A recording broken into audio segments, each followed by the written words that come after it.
తెలుగువారి ఆత్మీయ వారధి.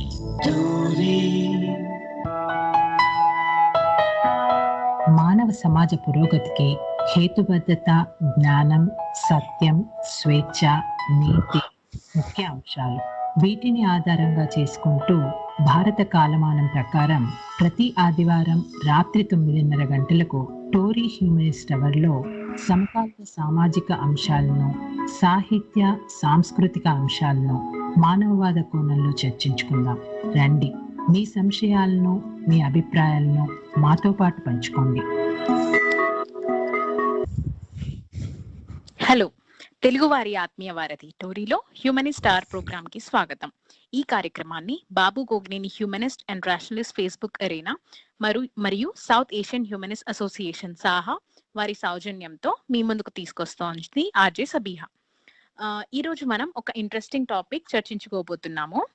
అదే the anatomy of cults. Cults అంటేనే ఒక వ్యక్తుల సమూహం. అసలు ఈ కల్ట్స్ ఎందుకు ఇంత ఫేమస్ అండ్ దీని పనితీరు లేదా మెకానిజమ్స్, అలాగే సమాజంపై వీటి ప్రభావం గురించి డీటెయిల్ గా ఈ రోజు తెలుసుకుందామండి. అండ్ మనకు ఈ రోజు తమ అనాలిసిస్ ని షేర్ చేయడానికి మానవవాదులైన గెస్ట్ గోవింద్ గారు కాలిఫోర్నియా నుండి, అండ్ సైన్స్ పాపులరైజర్ ప్రసాద్ గారు ఆస్ట్రేలియా నుండి, మరియు బాబు గోగ్నేని హ్యూమనిస్ట్ గ్రూప్ అడ్మిన్ అయిన హ్యూమనిస్ట్ విశ్వనాథ్ గారు హైదరాబాద్ నుండి జాయిన్ అయ్యారండి. నమస్తే అండి. థ్యాంక్ యూ అండి సబీహా గారు. నమస్తే అండి గారు. నమస్తే అండి. Yeah, welcome to the show. Good evening అండి. సో షోలోకి వెళ్ళిపోదాము. ప్రసాద్ గారు, ముందు నేను మీతోనే స్టార్ట్ చేస్తాను. అసలు ఈ కల్ట్ అంటే ఏంటండి, దీని డెఫినేషన్ ఏంటి, అలాగే కల్ట్ కి అండ్ ఒక రిలీజియన్ కి డిఫరెన్స్ ఏముంటుంది అంటారు?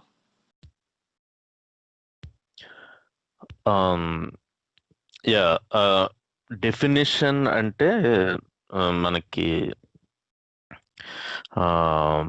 అమెరికన్ సోషల్ సైకాలజిస్టులు వీళ్ళు బాగా రీసెర్చ్ చేశారండి. ఒకటి జిమ్ జోన్స్ కేసు జరిగింది యుఎస్ లో లేట్ 70s లో. సో అది జరిగిన తర్వాత వాళ్ళు పబ్లిష్ చేసిన రీసెర్చ్ ప్రకారం వాళ్ళు చెప్పింది ఏంటంటే, అంటే వర్డ్ గురించి చూస్తే గనక అది కల్టస్ అనే ఒక లాటిన్ వర్డ్ నుంచి యూజ్ చేయడం జరుగుతుంది. అంటే టు టిల్ ఆర్ కల్టివేట్ అని దాని యాక్చువల్ మీనింగ్ అయితే.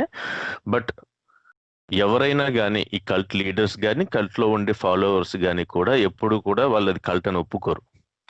సో అది మానవాళికి యూనో ఒక టర్బులెంట్ టైమ్స్ నుంచి సరైన ఒక అలాంటి సమయంలో దాని నుంచి బయటపడేయటానికి వచ్చిన ఒక ఏమంటారు, ఒక గైడెన్స్, ఒక మార్గదర్శకత్వం ఇవ్వటానికి వచ్చిన దేవదూతల కింద వాళ్ళ కింద వాళ్ళు బిహేవ్ చేయటము, వాళ్ళు కల్టివేట్ చేయటము, వాళ్ళు అంటే మనుషుల యొక్క బ్రెయిన్ ని మ్యానిపులేట్ చేయటానికి ట్రై చేసే గ్రూప్ లాగా తయారవుతుంది. సో మనం స్పెసిఫిక్ కేసెస్ గురించి మాట్లాడుకోవచ్చు కొద్ది డీటెయిల్ గా. బట్ దానికన్నా ముందు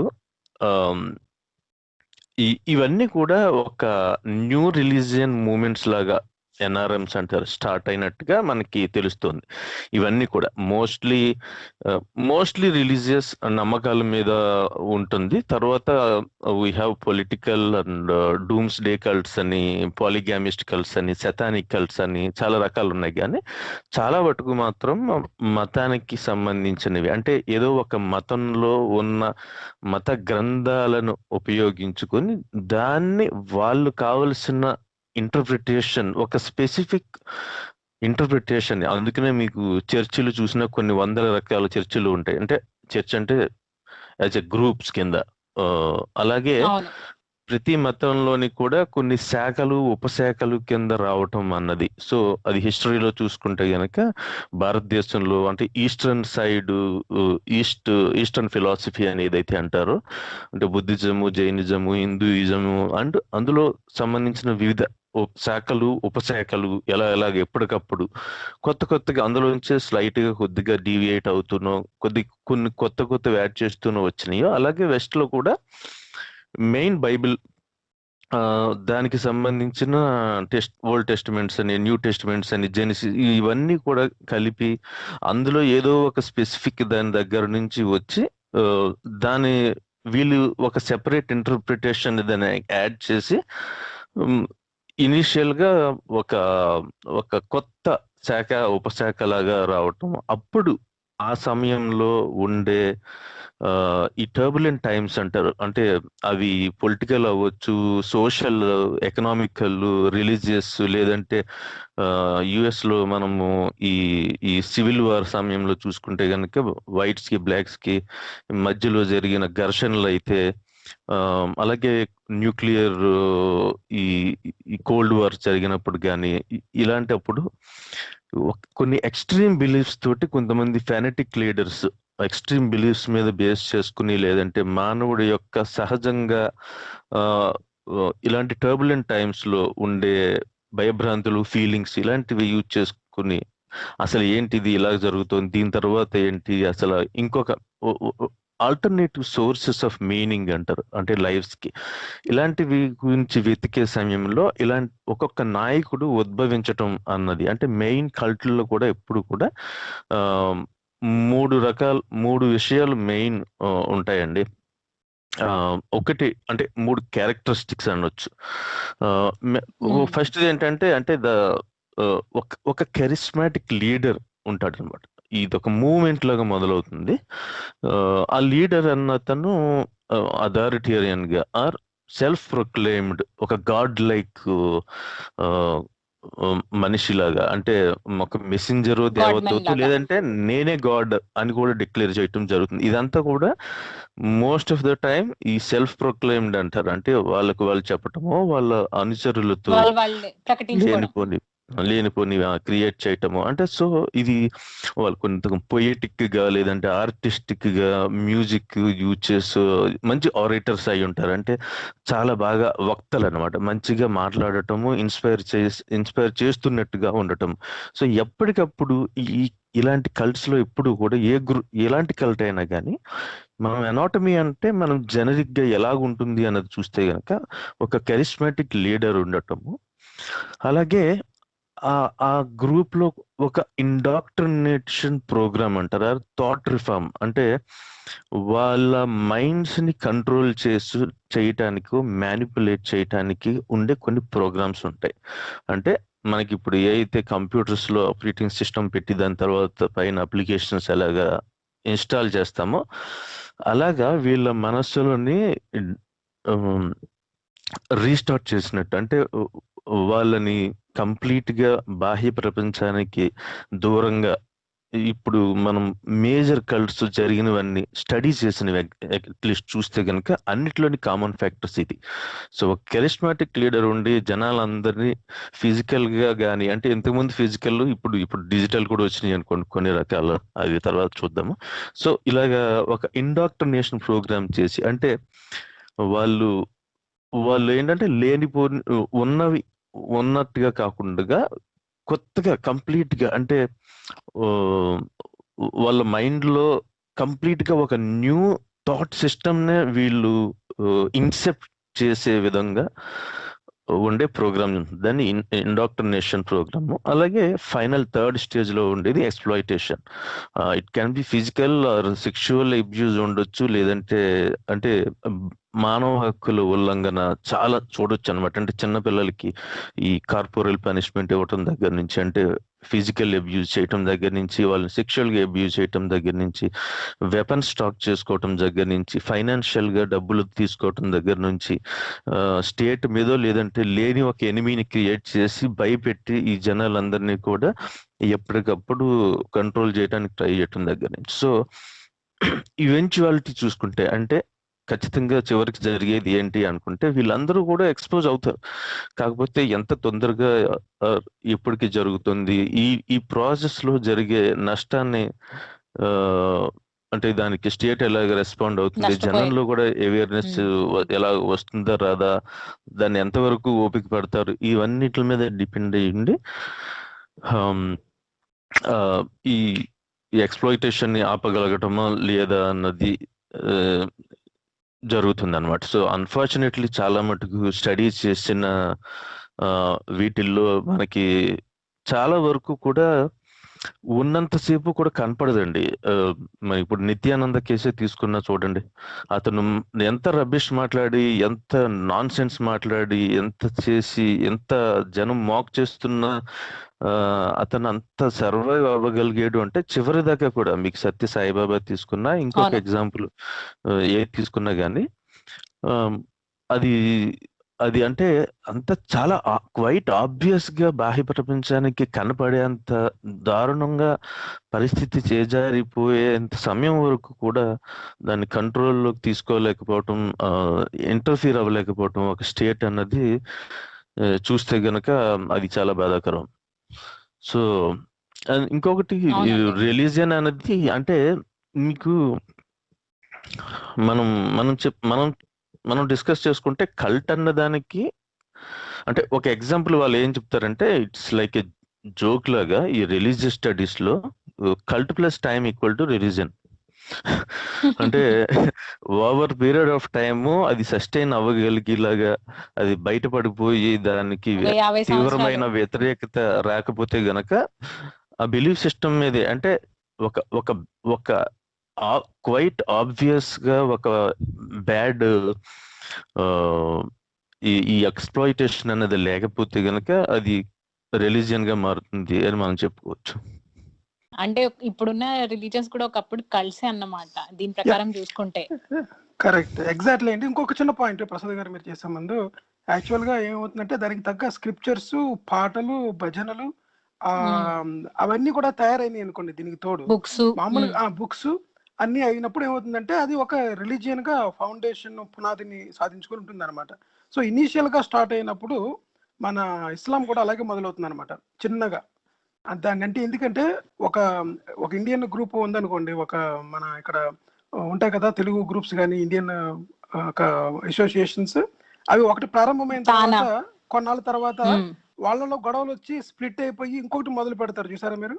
సేమ్ చాలా ఉంటాయి. అవును, దాన్ని మాడిఫై చేసి రిఫైన్ చేసి మొదలు పెడతారు అనమాట. సో యాక్చువల్ గా ఒక రిలీజియన్ నుంచి ఒక కల్ట్ వచ్చిందంటే ఆ రిలీజియన్ ఇంప్యూర్, అది ఇంప్యూర్ గా ఉంది, దాంట్లో అంత ప్యూరిటీ లేదు అని చెప్పి దాంట్లో ఉన్న ఒక కోర్ పాయింట్ ఏదో ఉంటుందో, సోల్ అని, ప్యూరిటీ అని, తర్వాత ఏమో basically you are good but because of influence you become bad అని, అటువంటి విధంగా చేసి ఒక కల్ట్ ప్రారంభం అవుతుంది అనమాట. సో బేసిక్ గా every religion based upon once upon a time it was a cult.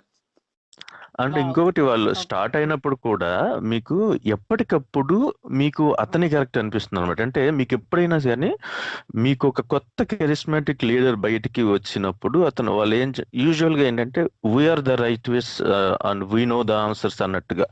Beat eastern philosophy నుంచి మనం ఈ భక్తి వేదాంత వాళ్ళు కానీ, ఓషో రజనీష్ కానీ, వేరే వాళ్ళు వెస్ట్ కి వెళ్ళినప్పుడు కానీ, లేదంటే వెస్ట్ లో ఈ సరైన ఈ వియత్నాం వారు గవర్నమెంట్ మీద ట్రస్ట్ పడిపోయినప్పుడు, ఇవన్నీ అలాంటి సిచ్యువేషన్ లో కూడా ఈ కొత్త రకమైన ఇది ఈ sources of meaning, alternative sources of meaning గురించి, కమ్యూనిటీస్ గురించి మనుషులు చూస్తున్నప్పుడు వాళ్ళకి అపీలింగ్ గా అండ్ వీటికి యాంటీడోట్ లాగా లేదంటే ఒక ఆన్సర్ లాగా ఇలాంటి నాలెడ్జ్ అన్నది రావటాన్ని సులువుగా వీళ్ళు అంటే ఈ సోషల్ జస్టిస్ ప్రామిస్ చేయటం కానీ, అంటే ఇది మనము ఫాదర్ డివైన్ విషయంలో తీసుకుంటే 1930s లో హీ స్టార్టెడ్ అంటే ఈ ఒక ప్రత్యేకమైన చర్చ్ ద్వారా minorities especially blacks in US వాళ్ళని రిప్రజెంట్ చేస్తూనో, వాళ్ళకి ఎక్కువ ఇంపార్టెన్స్ ఇస్తున్నట్టుగానో, వాళ్ళ మాటలు వింటున్నట్టుగానో, వాళ్ళకి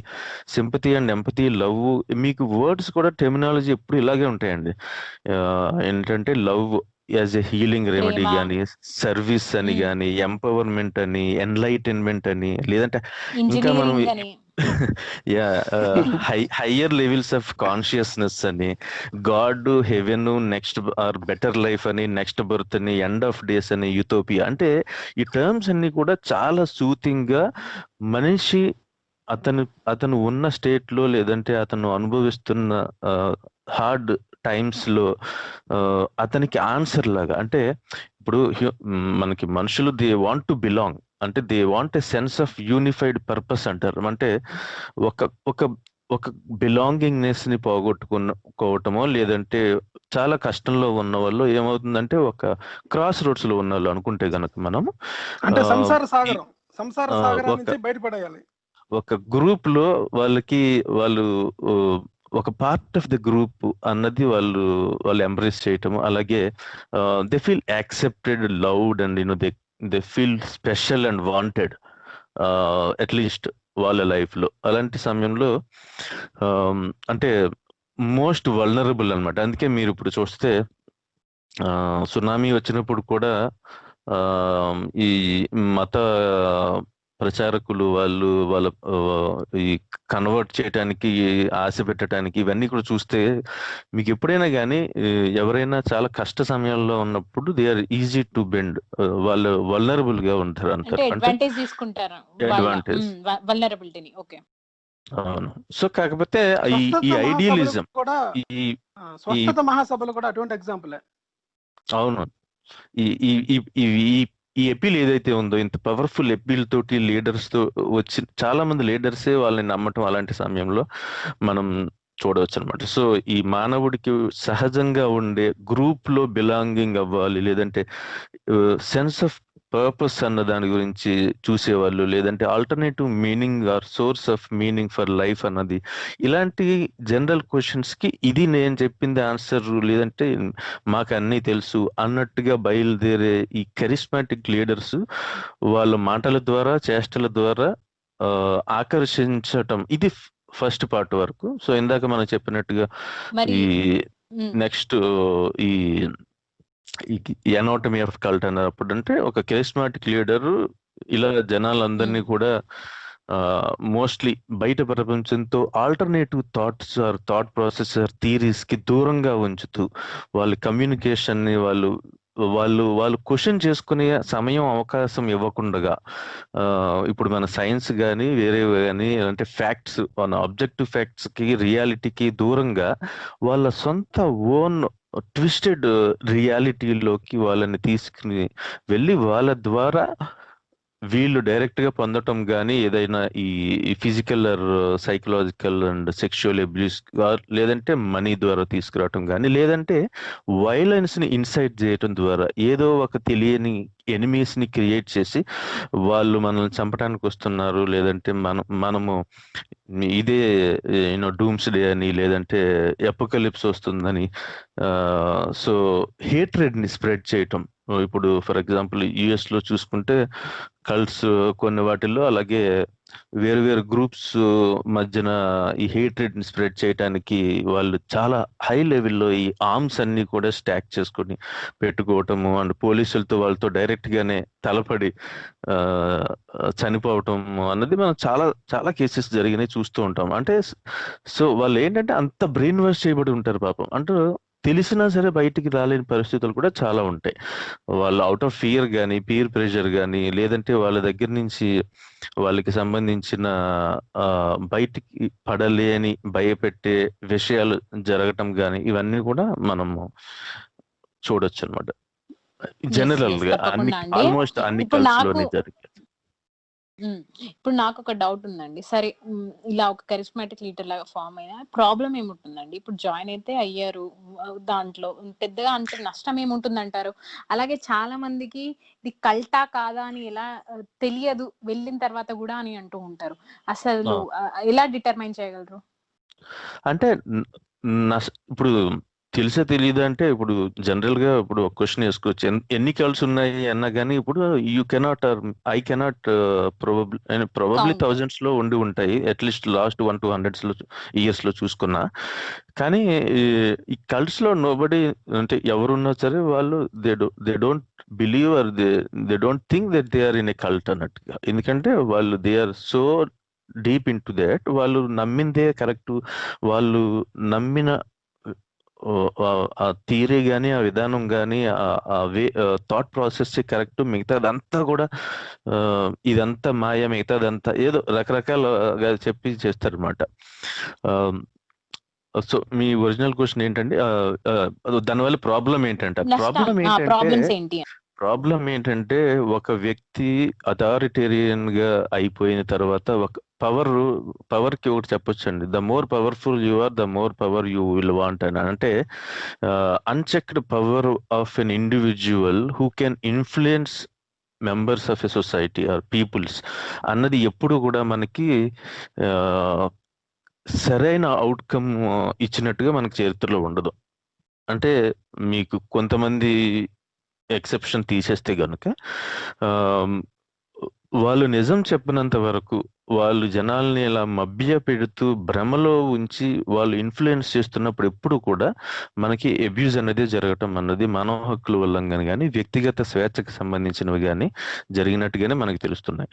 సో అది ఒక సొసైటీలో అందరూ ఉండి షేర్ చేసుకుని సాంఘికంగా జీవించే విధానానికి వ్యతిరేకంగా, సొసైటీకే వ్యతిరేకంగా, అందులో కొంతమందిని సొసైటీకే వ్యతిరేకంగా తయారు చేయగలిగే శక్తి చేయటం అన్నది మనం అది ఏ రకమైన శ్రేయస్కరం సొసైటీకి కాదు అని మనం అర్థం చేసుకోవచ్చు. అవునండి. ఏదైనా కూడా ఇప్పుడు మీరు చెప్పారు, మరి అలా ఒక పర్సన్ ని అలా తయారు చేయాలంటే వాళ్ళ మైండ్ ని కంట్రోల్ చేయగలగాలంటారు. సో ఇలా ఈ కల్ట్స్ లో ఎలా మైండ్ ని కంట్రోల్ చేస్తారండి మరి ఆ కల్ట్ లీడర్స్? అంటే యూజువల్ గా వాళ్ళు ఏంటంటే మోస్ట్లీ స్క్రిప్చర్స్ నుంచి, అంటే ఇప్పుడు మీరు ఓషోది తీసుకున్న ఆయన కంప్లీట్ గా మీకు ఈ క్రియేషనిజం అన్న దానికి, లేదంటే ఈ పూజలు పునస్కారాలు కానీ general meaning or definition of love God or religion అన్న దానికి కానీ చాలా వ్యతిరేకంగా ఉంటాయని.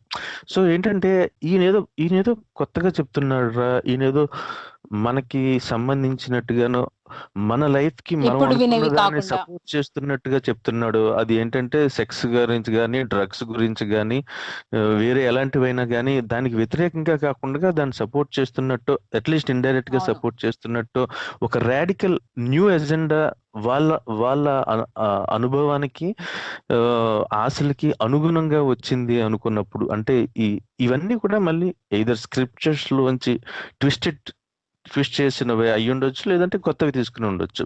సో వీళ్ళు ఏం చేస్తారంటే they will cut off the people from the out side world. అంటే ఈ ఆల్టర్నేటివ్ థీరీస్ కానీ, ఐడియాలజీస్ కానీ, ఫ్యాక్ట్స్ కానీ, అలాగే వాళ్ళ ఫ్యామిలీస్, వాళ్ళ ఫ్రెండ్స్ నుంచి కూడా దూరం పెట్టి వాళ్ళకి బ్రెయిన్ వాష్ చేస్తారన్నమాట. అంటే ఈ కల్ట్ లో కానీ బయట ఉన్న వాళ్ళందరి మీద డిస్ట్రస్ట్ క్రియేట్ చేసేలాగా, అంటే వాళ్ళు ఒక రకమైన ఇన్సెక్యూరిటీస్, అంటే మైండ్ కంట్రోల్, డ్రగ్స్ కానీ, ఆల్కహాల్ కానీ, సెక్స్ కానీ, లేదంటే వైలెన్స్, ఇలాంటివన్నీ ఇన్వాల్వ్ అయినప్పుడు ఒక్కసారి మెంబర్స్ దానిని నమ్మటం మొదలు పెట్టిన తర్వాత వాళ్ళు they stop using basic common sense అండి.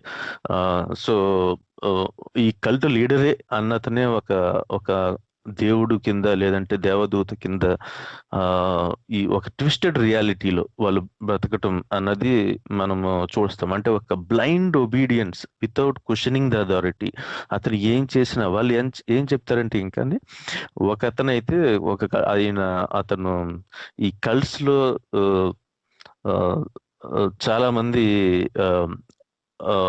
అమ్మాయిలని వాళ్ళ భర్తల నుంచి దూరం చేసి he declared himself as a god, అంటే యేసు ప్రభువు యొక్క అవతారం ఆ టైప్ లో, అంటే ఆయనే నేను వచ్చాను అన్నట్టుగా చెప్పి, అండ్ ఆయన చెప్పింది ఏంటంటే that he can have 140 wives and he can bear as many children as possible అన్నట్టు. ఈయన డేవిడ్ కొరేష్ అని, ఆయన టెక్సాస్ లో 1993లో జరిగిన విషయం. సో చాలా మంది పిల్లల్ని, వీళ్ళందరినీ, ఫ్యామిలీస్ ని డిస్టర్బ్ చేసి చాలా సెక్షువల్ అబ్యూజ్ చేసి, అంటే ఇది కాన్స్టిట్యూషన్ కి అగేన్స్ట్ కదండి. అంత కామన్ సెన్స్ వదిలేసి ఎలా నమ్మగలుగుతారు వాళ్ళు అని. అదేనండి, దట్స్ వాట్ వీళ్ళు ఈ డ్రగ్స్ అది యూజ్ చేయటము, ఈ సైకిడెలిక్ డ్రగ్స్ అని అన్ని ఉంటాయి. అంటే హాలుసినోజన్స్ అంటారు. ఇవి వాళ్ళ పెర్సెప్షన్ ని, మూడ్ ని, లేదంటే వాళ్ళ కాగ్నిటివ్ ప్రాసెస్ ని అంటారు. ఈ మైండ్ ని, వాటిని వాళ్ళకి కావలసినట్టుగా ఆ సమయంలో దానికి అలవాటు పడిన వాళ్ళు, అంటే తెలుసో తెలియకో, ఈవెన్ మీకు కల్కి భగవాన్ విషయం వచ్చినప్పుడు కూడా మనకి డ్రగ్స్ గురించి చాలా స్ట్రాంగ్ ఆర్గ్యుమెంట్స్ వచ్చినాయి. అవును. అది ఇప్పుడు ఏమైందో, ఎలా జరుగుతున్నాయి, ఎంత ఫాస్ట్ గా జరుగుతున్నాయి, ఇప్పుడు మీరు చూసిన అంటే క్వైట్ ఆబ్వియస్ గా మరీ దొరికిపోయిన డేరా బాబా లాంటి వాళ్ళని మనకి జైలుకి పంపించగలిగారు. కానీ అలాంటి అంటే ఇంత హింసని పబ్లిక్ గా కనీసం ఇప్పుడు కనపడకపోయినప్పుడు మీడియా కూడా కదా, ఇప్పుడు సత్యసాయి బాబా ఆయన ఇంటిలో ఐ థింక్ 92-93 సమయంలో 4-5 జర్నలిస్టులు, ఇన్వెస్టిగేటివ్ జర్నలిస్టులు ఆయన బెడ్రూమ్ లో చనిపోయటం దొరకటం చూసాం. ఏం చేయగలిగారు ఎవరు మాత్రం?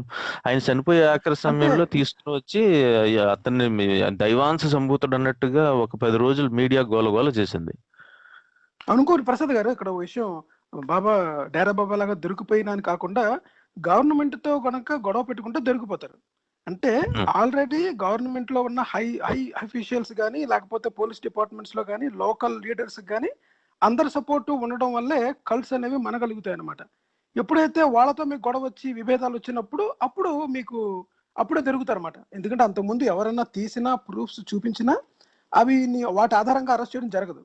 ఎందుకంటే మన డేరాబాబా కేసు 10 సంవత్సరాలు పట్టింది ఈ లెటర్ రాసిన తర్వాత కూడా. ఈవెన్ సుప్రీం కోర్టుకి, ప్రధానమంత్రికి డైరెక్ట్ గా లెటర్ రాసినా సరే అన్ని రోజులు పట్టింది. అంటే దాని అర్థం ఏంటి అంటే వాళ్ళు అనుకోకుండా యాక్సిడెంట్ గా దొరకలేదు అనమాట. ఆ గవర్నమెంట్ తో ఉన్న సంబంధాలు చెడిపోయినప్పుడు ఈ బాబాలు దొరుకుతూ ఉంటారు. అవునవును. సో గవర్నమెంట్ అండి బాబాస్ ని బాగా ప్రొటెక్ట్ చేస్తుంది అంటారు మీరు? యా, గవర్నమెంట్ అంటే నీడ్స్ వాళ్ళకి babas. It is a mutual political bucket. It's a caste quid లాగా. ప్రోకో అండి, quid Caste, pro quo quid arrangement, pro quo. Okay. Pro quo arrangement అన్నమాట. మరి ప్రసాద్ గారు మీ లైఫ్ లో మీరు ఏదైనా కల్ట్ ని చూసారా అండి? ఎక్స్ప్లెయిన్ చేశారా? యాక్చువల్లీ ఆల్మోస్ట్ అలాంటి వ్యక్తి చాలా క్లోజ్ ఫ్యామిలీ సర్కిల్లో వాళ్ళు అలాంటి వ్యక్తి యొక్క అంటే ఇంత ప్రభావంలోకి వెళ్ళటం అనేది నేను చూశానండి యాక్చువల్లీ. అంటే మీకు ఈ అనుకోకుండా ఒక రోజు సినిమా వస్తుంది కదా, అలాగా షార్మి గారిది. అవును. అందులో ఎలాంటి టాపిక్ అయితే వాళ్ళు అడ్రస్ చేయడానికి ట్రై చేశారో గుణం గంగరాజు గారి సినిమాలో ఆయన. సో అలాగా అంటే భక్తి పేరుతో, అంటే ఇలాగా ప్రత్యేకంగా ఈ ఐసోలేటెడ్ గా తీసుకుని వెళ్ళి ఇండాక్ట్రినేషన్ చేసినట్టు కాకపోయినా ఎక్కడ లేని ఈ ఈ ఏంటంటే మోడర్న్ ఎవిడెన్స్ బేస్డ్ మెడిసిన్ కి వ్యతిరేకంగా, లేదంటే వాళ్ళకి అర్థం కాని, లేదంటే అర్థం చేసుకోలేని తనాన్ని, అంటే సైన్స్ విజ్ఞాన శాస్త్రాన్ని వాళ్ళు అర్థం చేసుకోలేని తనానికి ప్రతిదానికి యూనో ఒక శివుడనో, ఒక ఇదో దేవుడనో, ఒక వ్యక్తి, ఒక శక్తి ఆన్సర్ కింద చూపిస్తూ ఇంకేమవుతుందంటే ఏదైనా మంచి జరిగినా ఒకటే, చెడు జరిగినా వాళ్ళు ట్విస్టెడ్ గా చెప్పగలుగుతారు అనమాట. అంత ఫ్లోతో వెళ్ళాలనో, లేదంటే అంతా శివ అనో, లేదంటే ఏం జరిగినా మంచి గురించి జరుగుతుంది, పాజిటివ్ గా ఉండాలి, పాజిటివ్ గా థింక్ చేయాలి, వైబ్రేషన్స్ ఉంటాయి, టెలిపతి అని ఇలాంటివన్నీ చూసానండి. యాక్చువల్ గా ఈ పాజిటివ్ థింకింగ్ అనేది చాలా ఇంపార్టెంట్ అండి. చాలా మంది ఏంటంటే good and positive thinking or belongingness of God, అంటే నథింగ్ బట్ గాడ్. అలాగే బ్యాడ్ నెగిటివ్ థింకింగ్స్ అనేవి ఏంటంటే ఈ రేషనాలిటీ, హేతువాదం అని చెప్పండి, లేకపోతే స్కెప్టిక్ అన్నది కానీ, లేకపోతే క్వశ్చనింగ్ చేయడం అనేది, ఇవన్నీ బ్యాడ్ అన్నమాట. సో యాక్చువల్గా ఇదేంటంటే ఇప్పుడు నూతిలో ఉన్న కప్ప కి బయట ప్రపంచం తెలియదు అంటారు చూసారా, వాళ్ళని ఏమని చెప్తారంటే బయట ప్రపంచంలో ఉన్న మనమందరం కూడా, మనం అంటే ఎవరైతే ఆ కల్ట్లో లేరో వాళ్ళందరూ కూడా నూతిలో కప్పలు, ఎందుకంటే వాళ్ళకి జ్ఞానం తెలుసుకునే లేదు, వాళ్ళందరూ కూడా జ్ఞాన మార్గం వైపు రారు అని చెప్తారు అనమాట. సో దాన్ని బట్టి మనకు అర్థం అవుతుంది ఎవరు నూతిలో కప్పులు అన్నది. ఇలాగా ఏమైనా బాగా రీసెర్చ్ ఆర్ స్టడీ చేసిన కేసెస్ తెలుసా మీకు ప్రసాద్ గారు రిగార్డింగ్ కల్ట్స్? అంటే కొన్ని డాక్యుమెంటరీస్ అవి మనకి దొరుకుతాయండి. వాటిల్లో మనం చూస్తే గనక యుఎస్ లో అట్లీస్ట్ ఈ సోషల్ సైంటిస్ట్స్ వాళ్ళు ఈ జిమ్ జోన్స్ కేసు జరిగిన తర్వాత బాగా ఎక్స్టెన్సివ్ గా వాటి మీద స్టడీ చేయటం అన్నది మనం చూడవచ్చు అనమాట.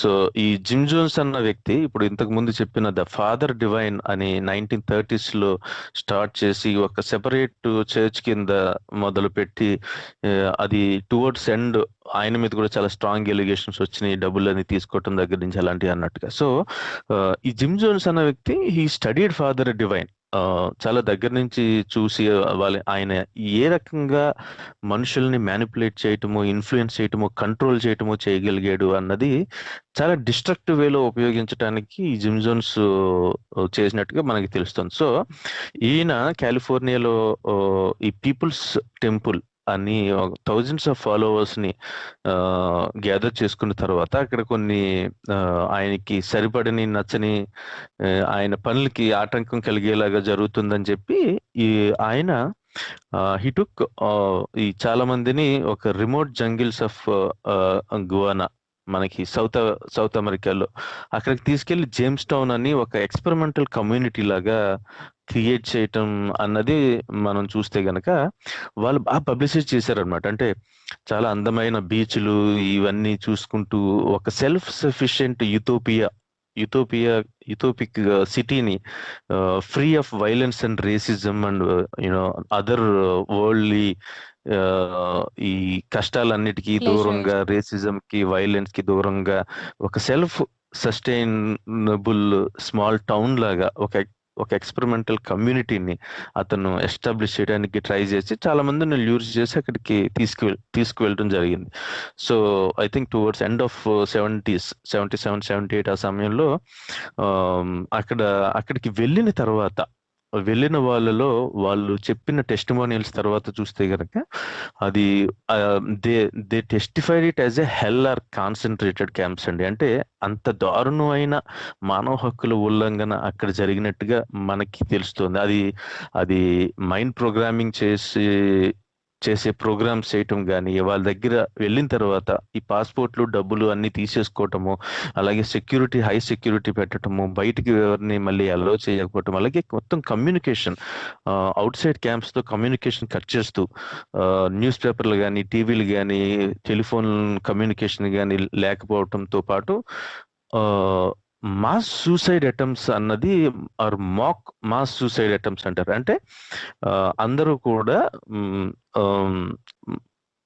అవసరం వస్తే గనక అందరూ కూడా సూసైడ్ చేసుకుని చనిపోవటానికి మాక్ సూసైడ్ చేసినట్టుగా యాక్చువల్లీ ఇవన్నీ ముందు తెలిసి కొంతమంది ఆ కల్ట్ లో మెంబర్లు అయిన వాళ్ళ ఫ్యామిలీ అండ్ ఫ్రెండ్స్ అలర్ట్ చేస్తే అప్పుడు అఫీషియల్స్, ఈ అథారిటీస్ యుఎస్ లో మీరు అన్నారు కదా, అప్పుడు ఈ కాలిఫోర్నియా కాంగ్రెస్ మెన్ లియో టయాన్ ఆయన ఇన్వెస్టిగేట్ చేయడానికి వెళ్తారు. అక్కడికి వెళ్ళిన తర్వాత హీ నెవర్ రిటర్న్డ్. అంటే ఆయన వెళ్ళిన తర్వాత వీళ్ళు మంచిగా ప్రొజెక్ట్ చేయడానికి ట్రై చేసి చూసినా గానీ ఆయనకి చాలా అనుమానం వచ్చి, అలాగే అక్కడ జనాలు నోట్స్ అది ఇవ్వటము, ఆయనతో పాటు కొంతమంది వెనక్కి వచ్చేయటానికి ప్రయత్నించటం చూసిన తర్వాత ఆయనతో పాటు ఒక 4-5 ఎంతో రావటానికి ప్రయత్నించినప్పుడు కూడా అంతా అయిపోయి బయలుదేరి వెనక్కి వచ్చే సమయంలో వాళ్ళు ఒక ప్లేన్ ఎక్కబోతూ ఉంటే అందరూ ఈ గన్మెన్స్ షూట్ చేసి ఆ కాంగ్రెస్ మెన్ ని చంపేయటం జరుగుతుంది. సో అప్పటికే అతనికి మేబీ ఆయన ఏమి ఇన్వెస్టిగేట్ చేశారో, ఆయన ఒకవేళ తిరిగి సేఫ్ గా వస్తే గనక ఇతని పని అయిపోతుంది అన్నట్టుగా ఆయనకి మేబీ తెలిసినట్టుంది. సో అది తెలిసిన తర్వాత నవంబర్ 18, 1978 లో ద బిగ్గెస్ట్ ట్రాజడీ కింద మనం చెప్పుకోవచ్చు. అంటే అమెరికా మోడర్న్ హిస్టరీలోనే the biggest mass murder and suicide attempt అన్నది జరిగింది. అది 9/11 సందర్భంగా చాలా 3,000 మంది ఎంతమంది చనిపోయారు కదా, దానికంటే ముందు that was the biggest mass murder and suicide అనమాట. అంటే ఏం చేశాడంటే ఆయన జనాలందరినీ కూడా మైక్స్ అది పెట్టి ఒక 1000 మంది దాదాపుగా, అందులో మనకి 917 మంది, ఈయన ఒకటి కలిపితే 918 మంది ఒక్క చోట ఆత్మహత్య లేదంటే హత్య గావింపబడటం అన్నది. ఎందుకంటే అందులో అది చాలా చాలా దారుణమైన ఇదండి. అది అసలు ఒళ్ళు గగురు పడిచేంతటిది. అంటే వీళ్ళందరికీ ఏ రేంజ్ లో బ్రెయిన్ వాష్ చేశారంటే, వాళ్ళు వస్తారు, గాల్లోంచి వస్తారు, ఈ ఫ్లైట్లోంచి వస్తారు, మన మీద యుద్ధం చేస్తారు, మనల్ని చంపేస్తారు, మన డిగ్నిటీ ఏమవుతుంది, వాళ్ళ చేతుల్లో మనం చంపటం ఏంటి, ఇప్పుడు ఇంకొక ఇంకొక వీరమరణం పొందామా? ఇంకొక చోట కలుద్దాం, we will meet at another place అని లైఫ్ ని ఎండ్ చేసుకునేలాగా వాళ్ళని తయారు చేసి ప్రిపేర్ చేసి ఆమ్, కొన్ని అదేదో జ్యూస్ లాంటి దాంట్లో పొటాషియం సైనైడ్స్ అది కలిపి ముందు ఫ్యామిలీస్ ని వాళ్ళ పిల్లలకి ఎవరి పేరెంట్స్ వాళ్ళు ఇచ్చేలాగా అతను చెప్పి, ఆ తర్వాత కొంతమంది అది చూడలేక ఆ సిచ్యువేషన్ అంటే ఒకసారి వాళ్ళ చేతులతో వాళ్ళు ఈ పని చేసిన తర్వాత ఆ, కొంతమంది ఇంకా ఇంకా ఇంకెలాగా మనకి బతకడానికి ఇంకా వేరే ఆశ లేదని చనిపోవటమో, కొంతమంది ఎదురు తిరిగితే వాళ్ళని కాల్చి చంపేయటమో జరిగింది. సో అందుకనే అమ్మో! ఇది the largest mass murder come suicide attempt in the modern history కింద ప్రపంచం దిగ్భ్రాంతికి గురయ్యేలాగా 918 మంది, అందులో 304 చిన్నపిల్లలు, అంటే దాదాపు 1/3 అన్నది. అంటే చూసుకుంటే మనకి ఇద్దరు పేరెంట్స్ ఒక చైల్డ్ అని యావరేజ్ చూసుకుంటే అంతమంది ఒక్క చోట ఆ, ఆత్మహత్య చేసుకోవటం లేదంటే చంపబడటం అన్నది చాలా హారిఫిక్ అన్నమాట. సో తర్వాత ఎస్. అప్పుడన్నమాట ఈ పోలీసులు వెళ్ళి అది చూసిన తర్వాత, రైడ్ చేసిన తర్వాత అక్కడ ఆడియో టేప్స్ అది వాళ్ళ మైకుల్లో రికార్డ్ చేసి పెట్టినవి అవన్నీ ఉన్నాయన్నమాట. సో దాని నుంచి అప్పుడు వీటి మీద చాలా మళ్ళీ రీసెర్చ్ అది జరిగి ఇవన్నీ చెప్పడం అనేది మనం చూడొచ్చు. అంటే ఇందులో ఒక 7 ఎలిమెంట్స్ ఉంటాయండి. ఇంతకు ముందు మీరు అడిగినట్టు ఇండాక్ట్రినేషన్ ఎలా జరుగుతుంది అన్న దాంట్లో అదొకటి చెప్పి నేను ఇస్తాను. విశ్వనాథ్ గారు కూడా యాడ్ చేయొచ్చు ఆయన అబ్జర్వేషన్స్ పాయింట్స్ యా, కానీ. యా, తప్పకుండా. 7 ఎలిమెంట్స్ ఆఫ్ ఇండాక్ట్రినేషన్ అన్న దాంట్లో అంటే ఎలా జరుగుతుంది అన్న దాంట్లో ఫస్ట్ ట్రాన్సిషన్ అండి. అంటే ఎవరైనా కానీ డిఫికల్ట్ టైమ్స్ లో వెళ్తూ ఉంటే they will be more open to try new things అనుకోవచ్చు. అంటే కొత్తగా వాళ్ళ జీవితంలో నార్మల్ గా జరిగే ఇది దాని నుంచి బ్రేక్ గా ఉంటుంది అనమాట. ఇప్పుడు నేను ఇలాంటివి చాలా పర్సనల్ గా కూడా చూసాను చాలా కేసులు. నిజంగా ఎలాంటి డిఫికల్ట్ టైం ఏదో పిల్లల విషయంలో కానీ పెళ్ళిళ్ళ విషయంలో కానీ జరిగినప్పుడు సమయంలో కరెక్ట్ గా అలాంటి సమయంలోనే ఒక పుస్తకం పట్టుకుని వస్తారు. ఈ ఈ అంటే అంత కల్ట్ లాగా ఈ మతంలోకి కాకపోయినా మారండి అని. మతము లేదంటే సేవనో ప్రేమనో మతమనో దేవుడనో సమాధానమనో తండ్రి అని ఏదేదో కబుర్లు చెప్పారనమాట. So first transition, then soft sell అనమాట. అంటే ఫస్ట్ మీటింగ్ లో ఏంటంటే వాళ్ళు ఈ మెడిటేషన్ అని, బైబిల్ స్టడీ అని, లేదంటే ఇలా చెప్తూ రిమోట్ ఈ రిట్రీట్ సెంటర్స్ అని వాళ్ళకి ఇంట్రడక్షన్ చేస్తారనమాట.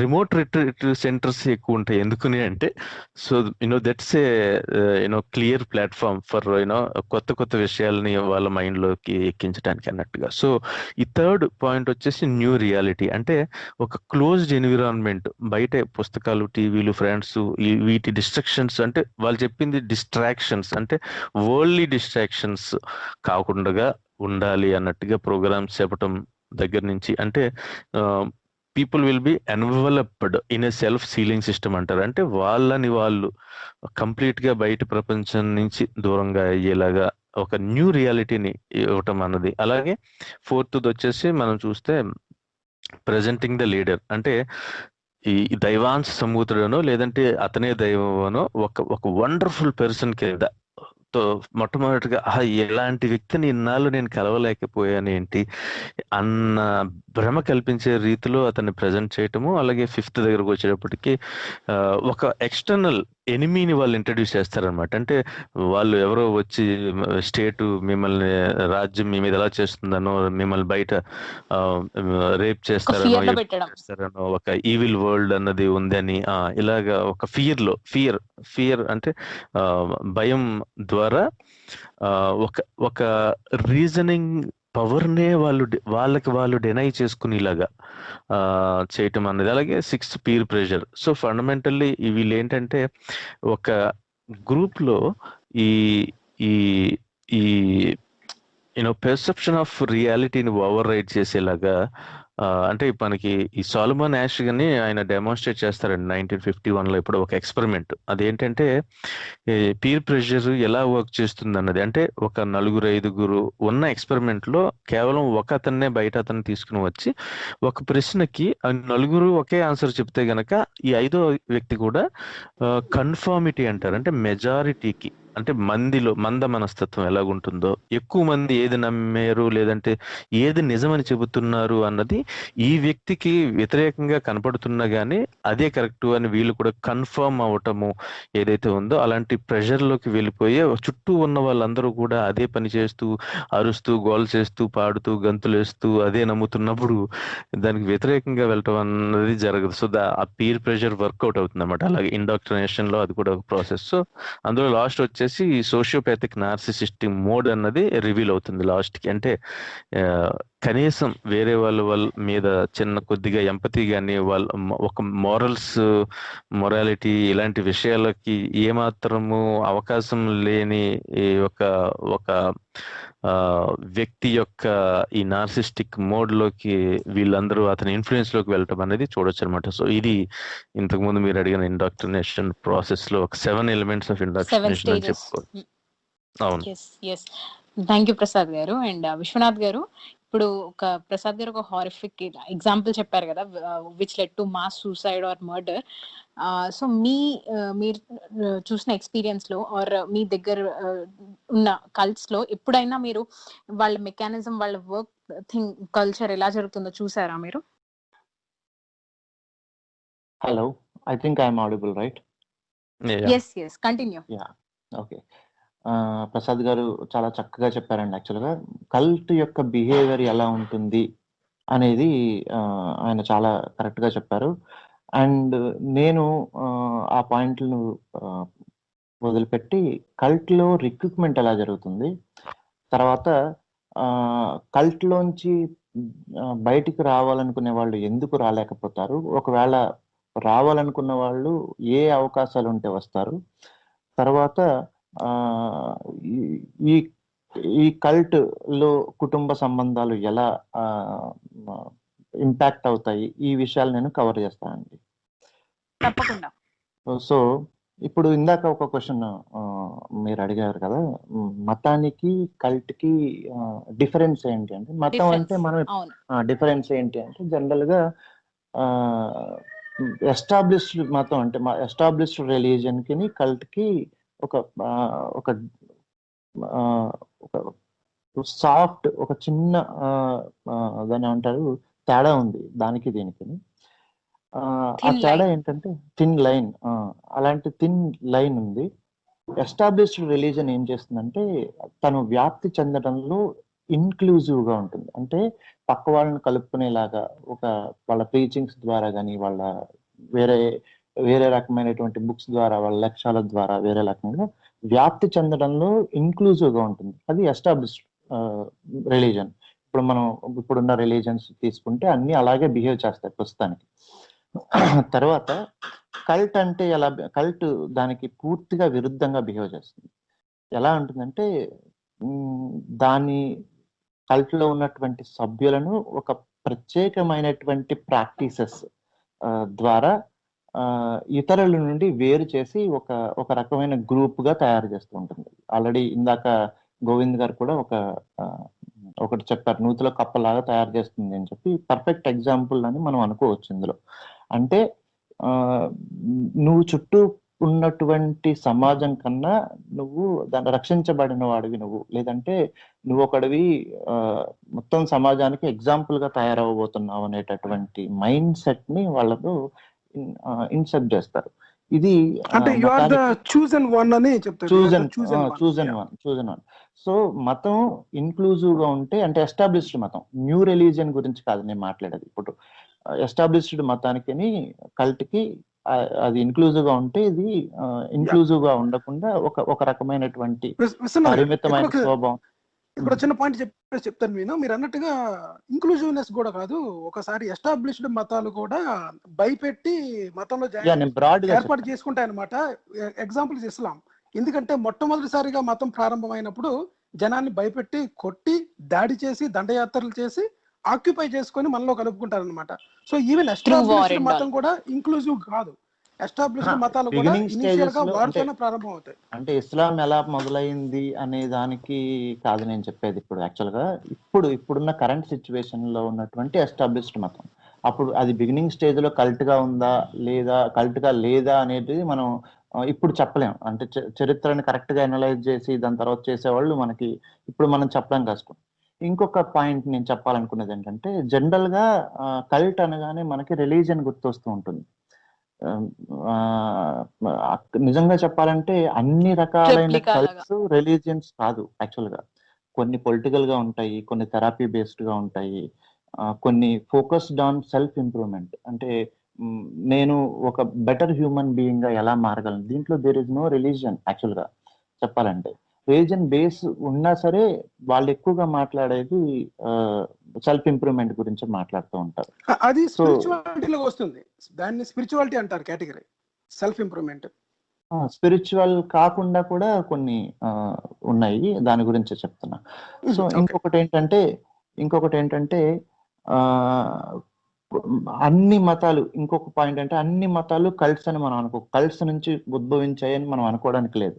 ఎందుకంటే అవి వాటి బిగినింగ్ ఎలా స్టార్ట్ అయ్యింది అనేది ఇప్పుడు మనం ఎస్టిమేట్ చేయలేం. కాబట్టి ఎస్టాబ్లిష్డ్ మతాలన్నీ కల్ట్స్ గా ప్రారంభమయ్యని మనం చెప్పుకోవడానికి లేదు. ఒక group of people common belief ఉండి వాటి నుంచి ఒక దాన్ని ఏమంటారు, వర్కింగ్ దాన్నే కల్ట్ అంటారు. యాక్చువల్ గా దట్ ఈస్ కల్ట్ డెఫినేషన్. అది ప్రసాద్ గారు ఇంత ముందు ఇచ్చినప్పుడు ఒక common thought process, common thinking ఒకే దాంట్లోంచి మొదలయ్యి నెక్స్ట్ ఇంకో విషయం అంటే ఒక గ్రూప్ ఆఫ్ పీపుల్ వచ్చి ఒక కొంత రిలీజన్, ఒక పద్ధతులు, ఒక కట్టుబాట్లు ఇలా వాళ్ళకు వాళ్ళు ఇంక్లూజివ్ గా చేసుకుని వచ్చేది ఆ విధమైన కల్ట్ గా మనం అప్పుడు నిర్వచించడానికి వెళ్ళలేదు. అండ్ ఎస్టాబ్లిష్డ్ మతాలన్నీ కల్ట్ అని మనం చెప్పడానికి లేదు. ఇంకా కల్ట్స్ గురించి చెప్పుకునే ముందు ఇందాక ప్రసాద్ గారు చెప్పినట్టు ఒక ఎక్స్ట్రీమ్ ఐడియాలజీ నుంచి, అంటే ఎక్స్ట్రీమ్ భావజాలం ఏదైతే ఉందో దాని నుండి వస్తూ ఉంటుంది. దాని మనం యాక్చువల్గా ఇప్పుడున్న సిచ్యువేషన్ లో మనం కల్ట్ లో ఉన్నామా, లేదంటే నార్మల్ గా కల్ట్ లో కాకుండానే నార్మల్ గా మన రిలీజియన్ ప్రాక్టీస్ చేయడమో లేకపోతే వేరే ఏదైనా కామన్ ప్రాక్టీసెస్ చేయడమో జరుగుతుందా లేదా అనేది మనం తెలుసుకోవాలంటే కొన్ని కామన్ ప్రాథమికమైనటువంటి లక్షణాలు కొన్ని ఉన్నాయి యాక్చువల్గా అన్ని కల్ట్. అంటే ఇది అన్నిటికీ కరెక్ట్ గా కాకపోవచ్చు. ఫర్ ఎగ్జాంపుల్ ఇంకొక విషయం ఇక్కడ ఒక పాయింట్ చెప్పాలంటే, ఈ రోజు నేను ఇప్పుడు గోవింద్ గారు నేను ఒక కల్ట్ స్టార్ట్ చేస్తున్నాను అని చెప్పి స్టార్ట్ అవుతుంది కల్ట్ అనేది. యాక్చువల్ గా ఒక ప్రాసెస్ లో కొంతకాలం తర్వాత అది కల్ట్ గా ఎమర్జ్ అవుతుంది. అలా ఒక పర్సన్ అలా దాని వెనకాల ఉన్న ప్రయోజనాలు ఇవన్నీ చాలా రకాలైనటువంటి దాన్ని ఏమంటారు, ఒక ప్రాసెస్ లో వెళ్ళిన తర్వాత ఒక 2-3 సంవత్సరాలు లేదంటే ఒక 20 సంవత్సరాల తర్వాత మనం ఒక టైం ఫ్రేమ్ ను కూడా మనం చెప్పలేము యాక్చువల్గా. సో కల్ట్ స్టార్ట్ అవ్వడానికి స్టార్టింగ్ పాయింట్, ట్రిగరింగ్ పాయింట్ అనేది మనం జనరల్ గా చెప్పడానికి వీల్లేదు యాక్చువల్గా. సో ఇందులో కల్ట్ లో ఏ విధమైన లక్షణాలు ఉంటాయి అంటే, జనరల్ గా సాధారణమైన కల్ట్ లో ప్రాథమికంగా ఇప్పుడు నేను కల్ట్ లో ఉన్నానా లేదా అని తెలుసుకోవడానికి కొన్ని లిట్మస్ టెస్ట్ లాంటివి కామన్ గా ఉండేవి నేను చెప్తాను ఇప్పుడు. సో దట్ మిగిలిన వాళ్ళు దాన్ని ఇప్పుడు ఈ శ్రోతలు ఎవరైతే వింటున్నారో వాళ్ళు గనక ఈ ప్రాక్టీసెస్ లో ఉండి నేను కల్ట్ లో ఉన్నానా లేదా అనేది ఒకసారి చెక్ చేసుకుంటే ఇది మేజర్ గా అన్ని రకాలైనటువంటి కల్ట్స్ కి కామన్ గా ఉండే పాయింట్స్ అనమాట. సో అంటే మెజారిటీగా సో టెస్ట్ చేసుకుంటారు అనమాట. మొదటగా కల్ట్ యొక్క సభ్యులు ఎవరైతే ఉన్నారో, ఏ సభ్యులైనా సరే తన నాయకుడికి కానీ లేదంటే కల్ట్ యొక్క లక్ష్యానికి కానీ ఒక హై డిగ్రీ ఆఫ్ ఇంటిగ్రేషన్ ఉంటుంది వాళ్ళకి. అంటే ఒక నిబద్ధత కలిగినటువంటి సభ్యులుగా ఉంటారు. నెక్స్ట్ ఇంకొకటి ఏంటంటే, ప్రతి కల్ట్ లో కూడా ఒక స్ట్రిక్ట్ హైరార్కీ ఉంటుంది. అంటే ఒక ఫర్ ఎగ్జాంపుల్ ఇప్పుడు మన దగ్గర ఇందాక మన ప్రసాద్ గారు చెప్పినట్టు అమ్మ భగవాన్ ఇట్లాంటి కల్ట్స్ ఉన్నాయి కదా, దాంట్లో కొన్ని కేసెస్ వచ్చినాయి చెప్పారు దాని గురించి. దాంట్లో వాళ్ళని కలవాలంటే ఒక రకంగా ఒకలాగే అప్రోచ్ అవడం, ఒక లెవెల్ ఆఫ్ మోడ్ ఉంటే కానీ ఒక లెవెల్ ఆఫ్ హైరార్కీలో ఉన్న వాళ్ళు మాత్రమే వాళ్ళని కలవటం, మిగిలిన వాళ్ళు ఫాలోవర్స్ కి ఉండకపోవటం, ఇట్లాంటివన్నీ ఉంటాయి. ఒక high degree of strict hierarchy ఉంటుంది అనమాట. ఇది ఒక ప్రాథమికమైన లక్షణం. ఒక ప్యూన్ దగ్గర నుండి వెళ్ళి స్టార్ట్ చేసుకుంటూ అకౌంటెంట్ లేకపోతే పర్సనల్ అసిస్టెంట్ ఇలా పర్ఫెక్ట్ రకరకాల బిజినెస్ స్టెప్స్ లాగా. లో రకరకాల స్టెప్స్ అండర్ గోన్ అయిన తర్వాత ఫైనల్ గా ఆయనను కలుస్తాం. జనరల్ గా చాలా మంది జనరల్ సభ్యులు ఎవరైతే ఉంటారో కల్ట్ లో, అంటే అంత సీరియస్ సభ్యులు కాకుండా, వాళ్ళకి ఫస్ట్ లక్ష్యం ఏది ఉంటుందంటే ఆయన్ని కలవటం. ఎవరైతే ఆయన లేదా ఆమె, వాళ్ళని కలవడం. అదే అదే ఒక ప్రాథమికమైన లక్ష్యంగా ఉంటుంది. మిగిలింది వాళ్ళు చెప్పేటటువంటి ప్రీచింగ్స్, తర్వాత వాళ్ళు ఏదైతే మరో ప్రపంచాన్ని కోరుకుంటున్నారో ఆ ప్రపంచం గురించి ఇదంతా సెపరేట్ గా వేరేగా ఉంటుంది. కాకపోతే ప్రాథమికమైన లక్ష్యాల్లో ఒకటి వాళ్ళని కలవడం, వాళ్ళతో పాటు బ్లెస్సింగ్స్ తీసుకోవడం, కానీ బ్లెస్సింగ్ అయితే బ్లెస్సింగ్, లేదంటే వాళ్ళతో పాటు మాట్లాడడం, లేదా ఇంటలెక్చువల్ డిస్కషన్ చేయడం, ఇట్లాంటి ఏదైనా అవుతూ ఉంటుంది. సో దాన్ని అందుకోవడానికి సిద్ధం చేయడానికి కొన్ని ప్రోగ్రామ్స్ చేస్తున్నామన్న దాంట్లో ఏదైతే ప్రాథమిక లక్ష్యాలు ఉన్నాయో వాటిని అందుకోవడానికి కొన్ని ట్రైనింగ్ ప్రాసెస్ లోకి వెళ్ళాలి అని చెప్పి కొన్ని రకాలైనటువంటి ఇంటర్నల్ ట్రైనింగ్ ప్రాసెస్ జరుగుతూ ఉంటాయి. నెక్స్ట్ ఇంకొకటి ఏంటంటే, ఈ కల్ట్స్ లో ఒక కొత్త సభ్యుడిని చేర్చుకోవాలి అంటే ఏంటంటే, దానికి ఒక ప్రత్యేకమైనటువంటి నియమావళి ఉంటుంది. జనరల్ గా ప్రతి ఒక్కళ్ళు, అంటే రిలీజియన్ లో ఎవరైనా వెళ్ళి చేయొచ్చు, కానీ ఒక కల్ట్ లో అలా ఉండదు. ఒక అంటే ప్రత్యేకమైన రిలీజియన్ ప్రాసెస్ కూడా లో డ్రెస్ కోడ్ ఉంటుంది. రిలీజియన్ కి కూడా డ్రెస్ కోడ్ ఉంటుంది. అంటే మీరు జాయిన్ అయిన తర్వాత అన్ని సార్లు ఉండదండి, కొన్నిసార్లు ఉంటుంది.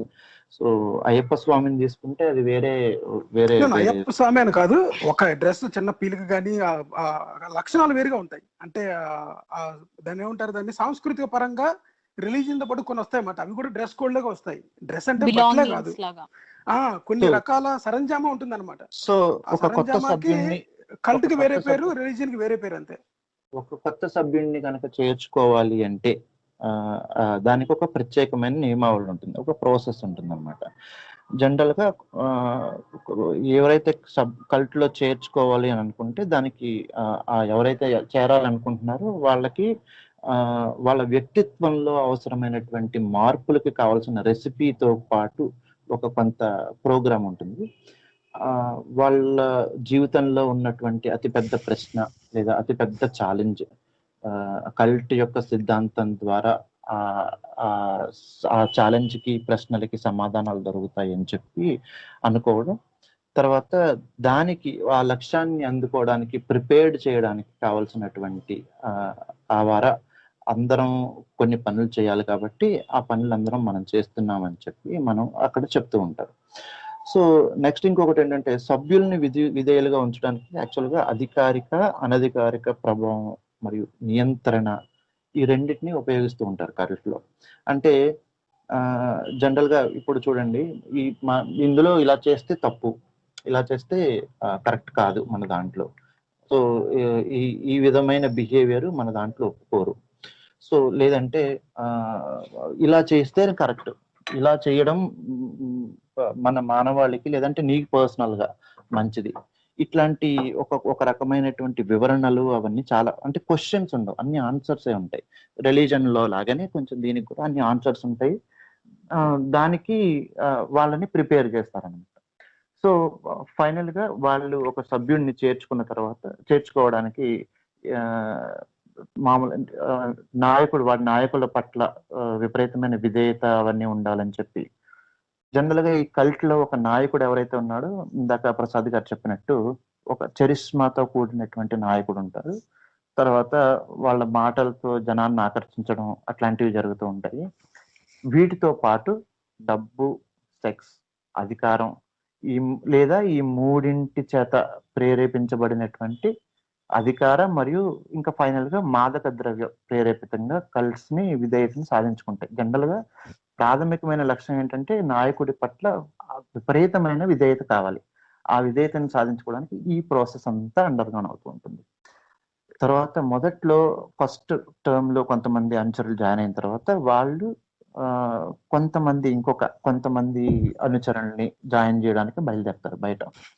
సో ఒక కల్ట్ నాయకుడు తన వ్యక్తిగత ఛేజస్సు ఏదైతే ఉందో దాన్ని ఉపయోగించుకుని నెక్స్ట్ హైరార్కీని బిల్డ్ చేసిన తర్వాత దాని నెక్స్ట్ హైరార్కీని బిల్డ్ చేసేటటువంటి బాధ్యత ప్రారంభం ఉంచినటువంటి సభ్యుల మీద ఉంటుంది. ఫస్ట్ ఎవరైతే కల్ట్ని బిల్డ్ చేస్తారో వాళ్ళ తర్వాత ఒక పిరమిడ్ స్ట్రక్చర్లో ఉంటుందన్నమాట. కొంచెం కిందకి వచ్చే కొద్దీ బ్రాడ్గా వాళ్ళు తన నెక్స్ట్ స్ట్రక్చర్లో ఇంకో కొంతమంది అలా జాయిన్ చేస్తూ ఉంటారు. వీళ్ళకి ఎవరిని లక్ష్యంగా చేసుకోవాలో తెలుసుకోవడానికి పూర్తిగా ట్రైనింగ్ ఇస్తారు. వీళ్ళు కొత్త ప్రాంతాలు వెళ్ళటం, అక్కడ కొత్త వారిపై దృష్టి పెట్టడం చేస్తూ ఉంటారు అనమాట. కొంత వ్యక్తిగత లేదా వృత్తిపరమైనటువంటి నష్టానికి గురైన వాళ్ళు, ఒంటరితనం ఉన్న వాళ్ళు, స్నేహపూర్వకమైన వ్యక్తులను కలవడానికి ఎదురు చూస్తున్న వాళ్ళు, ఒక రకమైన స్వాంతన కలిగినటువంటి వాతావరణం కోరుకునేటువంటి వాళ్ళు, అంటే వాళ్ళ వ్యక్తిగతమైనటువంటి ఒక అవసరాలకి స్వాంతన కావాలన్నమాట. అలాంటి ఎదుర్కొన్న వాళ్ళు, అలా ఎదురు చూస్తున్న వాళ్ళు, ఇలా ఎక్కువ స్ట్రెస్ కలిగిన సంతృప్తికరమైనటువంటి లైఫ్ని మిస్ అవుతున్న వాళ్ళు, ఎమోషనల్గా వల్నరబుల్గా ఉన్న వాళ్ళు వీళ్ళ ఫస్ట్ రిక్రూట్మెంట్లో సాఫ్ట్ టార్గెట్స్గా ఉంటారన్నమాట. వీళ్ళు వాళ్ళని రిక్రూట్ చేసుకోవడానికి వెళ్ళి ఒక నియామక ప్రక్రియ ఏదైతే ఉంటుందో ఆ ప్రక్రియను స్టార్ట్ చేస్తారు. జనరల్గా ఇది మేము కల్ట్ స్టార్ట్ చేస్తాం, మీరు రండి జాయిన్ అవ్వండి, ఇది ఒకటి చేద్దాం, అలా ఉండదు. ఇది ఒక కల్ట్ అనే పదం ఎవరు ఉపయోగించరండి, ఎవరు కల్ట్ అంటారు. మనం ఎలా చేస్తున్నాం అంటే ప్రతి వాళ్ళు కూడా కల్ట్ అనే మాట ఉపయోగించరు. We are trying to give a definition for the cult. ఇద్దరు కానీ, ముగ్గురు కానీ, 10 మంది కానీ, 100 మంది కానీ, 1000 మంది కానీ ఉంటే అది కల్ట్. 2 బిలియన్ పీపుల్ ఉంటే అది religion. Very simple definition. And అది ఒక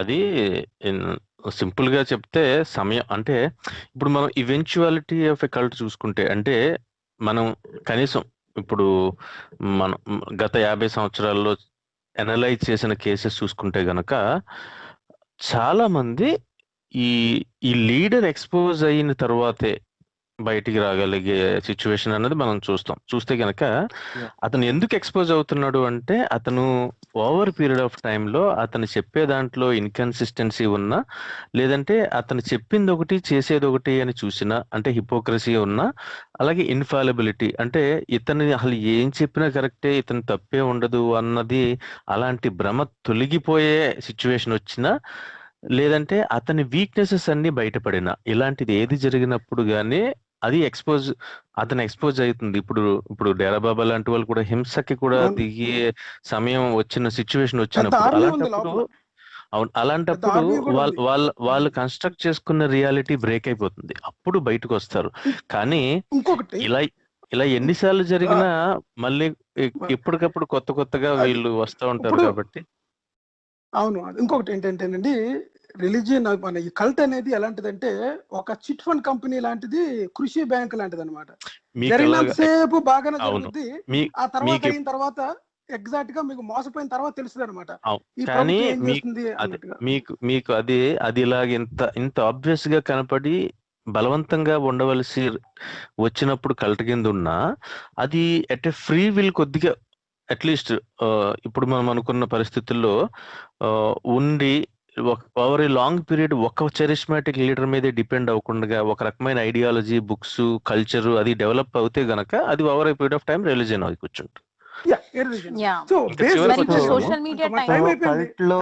కల్ట్ లో ఒకసారి సభ్యులు మామూలుగా ఒకసారి జాయిన్ అయిన తర్వాత వాళ్ళు అనేక రకమైనటువంటి బోధనలకి లోనవుతూ ఉంటారు.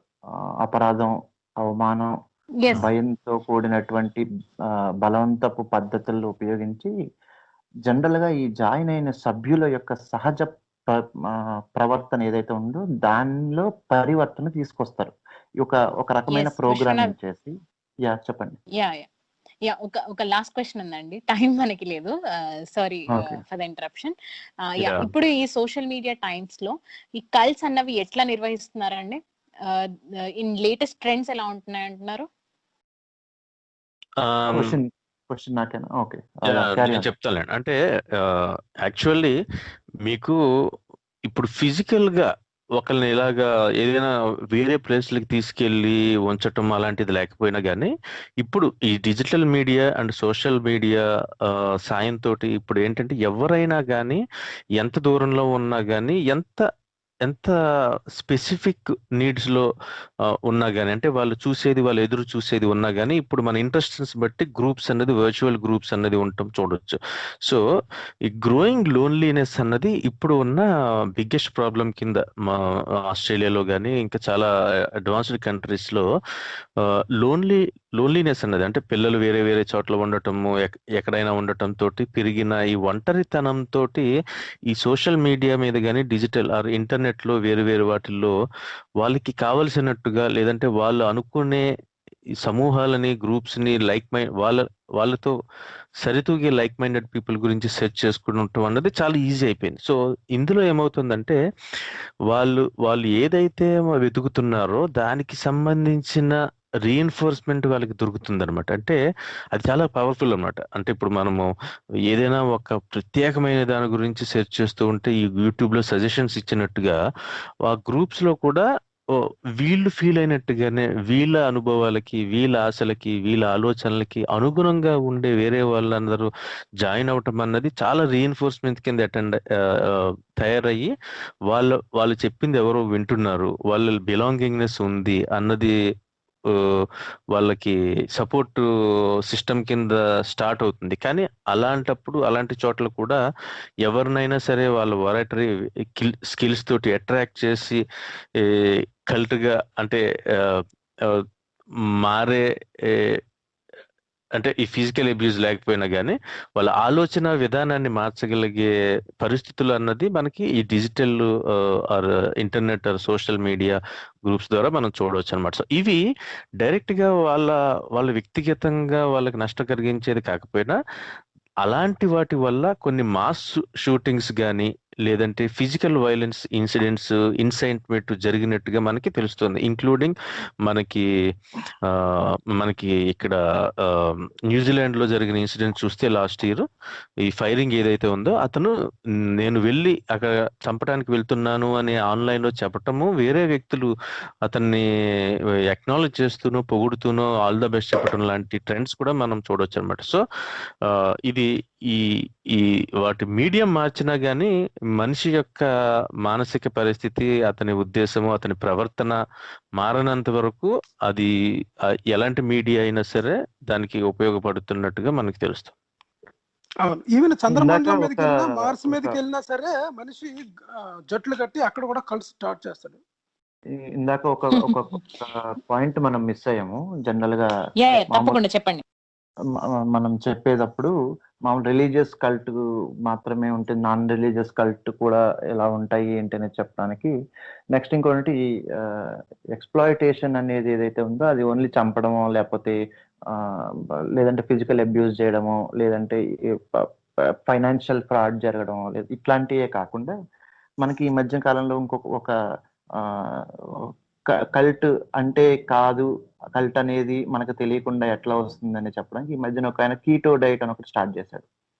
సో, మన ఏపీ తెలంగాణలో కూడా అది బాగా ప్రాచుర్యంలో ఉంది. సో, వాళ్ళందరూ కూడా ఆ కీటో డైట్ యొక్క ఉపయోగాలు అవి ఇవి అనుకుంటూ చాలా మంది దానికి అడ్వకేట్ చేయడం మొదలుపెట్టారు. వారు ఎవరైతే అడ్వకేట్ చేస్తున్నారో వాళ్ళకి ఎవరైతే స్టార్ట్ చేశాడో ఆయనకి పెద్దగా సంబంధం ఉండదు. కాకపోతే నేను పాటిస్తున్నాను, నాతో పాటు ఒక 10 మందిని పాటించాలి అంటే ఈ కల్ట్స్‌లో కూడా జాయిన్ చేసే వాళ్ళు ఎవరు ఉంటారంటే నీ చుట్టుపక్కల వాళ్ళు, నీ పియర్ గ్రూపు వీటితోటే ఉంటుంది ఎక్కువ. నీ ఫేస్‌బుక్ ఫ్రెండ్స్ వీళ్ళందరికి అడ్వకేసీ అనేది సొంతంగా వాళ్ళకి వాళ్ళు సమర్పించుకునేలాగానే ఉంటుంది అడ్వకేసీ. సో, ఈ కీటో డైట్ వల్ల ఉన్న నష్టాలు ఇవన్నీ తర్వాత ఎప్పుడో బయటపడిన తర్వాత ఎవరో దాన్ని క్లెయిమ్ చేస్తే చేస్తారు. లేదంటే ఎందుకొచ్చిందిలే అని వదిలేసే వాళ్ళుంటారు. లేదా దీనివల్ల వచ్చిందని తెలుసుకోకుండా కూడా ఉంటారు. సో, థెరప్యూటికల్ కల్ట్ అంటే మనం ఈ కీటో డైట్‌ని ఒక ఎగ్జాంపుల్‌గా చెప్పుకోవచ్చు. ఇప్పుడు అలాగే మనకిక్కడ కైలాస అని ఒక ఆయన ఒక కొత్త దేశాన్ని సృష్టించుకున్నాడు. ఇక్కడ నుంచి అవును వెళ్ళిపోయింది. సో ఆయన కూడా ఇప్పుడు వాళ్ళ తన కరెన్సీని అవి రిలీజ్ చేసి జనాల్ని ఆకర్షించడం స్టార్ట్ చేశాడు. సో అక్కడ ఒక ఫ్రీ వరల్డ్, కైలాసం అంటే ఏంటంటే ఒక ఫ్రీ వరల్డ్ ఉంటుంది, దాని బీచెస్, ఇందాక ప్రసాద్ గారు చెప్పినట్టు ఒక ఎగ్జాంపుల్ చెప్పారు అమెరికాలో జరిగింది, అట్లాంటిదే దాన్ని రిప్లికా చేయడానికి ట్రై చేశారు. సో మనం అర్థం చేసుకోవాల్సింది ఏంటంటే కల్ట్ లో ఉన్న ఇంకొక చిన్న పాయింట్, కల్ట్ లో ఉన్న వాళ్ళకి నేను కల్ట్ లో ఉన్నానని తెలీదా అనేది ఒక పాయింట్ మనం యాక్చువల్ గా మిస్ అయ్యాం. చాలా మందికి కల్ట్ లో ఉన్నామని తెలుస్తుంది, యాక్చువల్ గా అందరూ మ్యానిపులేట్ అయిపోయి దాంతో తిరుగుతూ ఉండరు. కానీ కల్ట్ లో ఉన్నానని తెలిసినా సరే వాళ్ళని వాళ్ళు కన్విన్స్ చేసుకుంటుంటారు, ప్రతిరోజు వాళ్ళని వాళ్ళు మోసం చేసుకుంటూ ఉంటారు. ఇంకొకటి ఏంటంటే దానికి తగ్గట్టుగా వాళ్ళు అభిజ్ఞా వైరుధ్యం అంటారు కదా, కాగ్నిటివ్ కాంట్రాడిక్షన్, ఈ రకమైనటువంటి అంతర్గత సంఘర్షణలో ఈ రోజు రాజీ పడకుండా అవుతూ ఉండి మరింత బాధాకరంగా వాళ్ళ లైఫ్ ని లీడ్ చేస్తూ ఉంటారు. కొన్నిసార్లు ఇవి ఆత్మహత్యలకు కూడా దారి తీయచ్చు. లేదు వీటి నుంచి బయటపడడానికి, ఈ సంఘర్షణ నుంచి బయటపడడానికి, నిద్రలేనితనాన్ని గురించి బయటపడడానికి కొన్ని డ్రగ్స్ వాళ్ళు ఎవరైతే ఇస్తారో వాళ్ళకి ఈజీగా అడాప్ట్ చేసుకోవచ్చు. ఎవరు కావాలని టైం అయిపోయినట్టుందండి మనకి, చూసారా? అవును విశ్వనాథ్ గారు, అవునండి సారీ మనకి టైం అయిపోయింది. But thank you so much అండి, చాలా ఇంపార్టెంట్ పాయింట్స్ చెప్పారు. అలాగే ప్రసాద్ గారు అండ్ గోవింద్ గారు, కల్స్ గురించి ఇది చాలా important topic, social media influence and ఇవాళ రేపు ఎలా పీపుల్ ఎలా ఇన్ఫ్లుయెన్స్ లో పడిపోయి ఇంత లాస్ ఫీల్ అవుతున్నారు అని. అండ్ నెక్స్ట్ వీక్ ఇంకొక టాపిక్ తో మళ్ళీ కలుసుకుందామండి. Thank you so much for joining. Thank you అండి.